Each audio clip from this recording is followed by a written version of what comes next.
Mr. Strange. You think you know how the world works? What if I told you the reality you know is one of many? This doesn't make any sense. Not everything does. Not everything has to. Oh man, this is such an interesting world. It's similar to the Marvel Universe that we know, but a lot different. Same, but different. Exactly. Yeah. What was it like sort of crafting his character and fitting him inside this strange world? It was joyous. I mean, it really was. You know, there's so many challenges for an actor. I mean, the character arc alone is spectacular, from this, you know, arrogant, selfish, egotistical neurosurgeon of brilliance who's charming and funny, but still doing it for himself, all the way to what he becomes at the end, this superhero who realizes that there's a much higher purpose to serve in doing good for others, and it's not all about him. You think you see through me, do you? Well, you don't. But I see through you!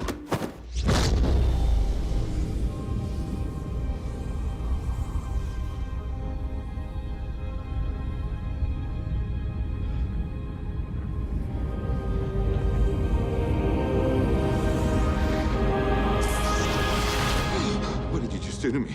I pushed your astral form out of your physical form. What's in that tea? Psilocybin? LSD? It's just tea.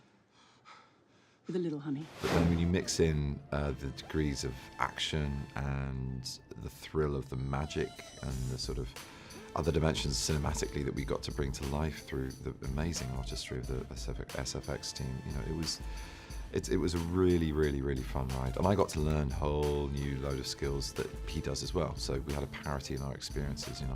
And you are? Wong. Just Wong? Like Adele?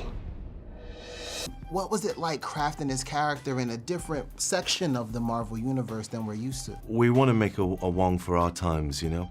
And I feel like with Kevin Feige and Scott Derrickson, we collaborated and we created this drill sergeant, the librarian, who is also Strange's intellectual mentor. He's also not your average librarian who'd break your fingers if your books were overdue.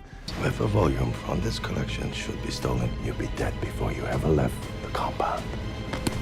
Any late fees I should know about, maiming, perhaps?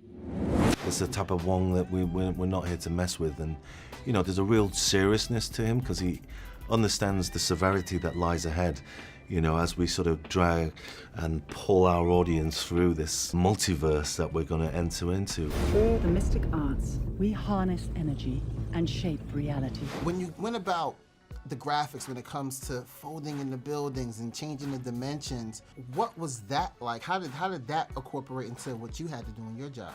When I saw Inception, I was like, thank God, somebody's finally using visual effects to do something other than, you know, blow things up. But I thought it was the tip of an interesting iceberg. I thought, well, that's just the beginning of what you could do, you know? What if you took that to the 9th degree, you know? And that's kind of what was our starting point, you know? And then playing with it and playing with fragmentation and a kaleidoscopic mirrored approach to it all, and, you know, just finding ways to make it as trippy as possible. That was always the goal.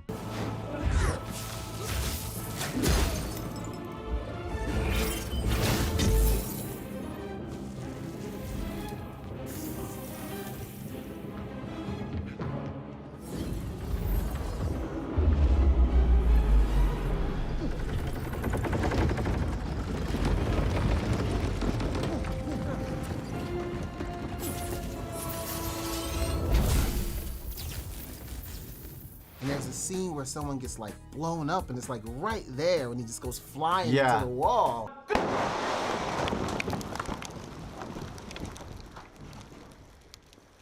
That was cutting it close, man. It was, no, that was a real stunt guy and real fire and real debris flying right at the real camera. There were a couple of moments like that explosion. George did it, and I was standing watching it, and it was just this horrible moment of silence after that. It's such a big noise anyway, and this man just flying across that part of the set and hitting the wall. And, it's just mind-blowing how they got the guts to do it.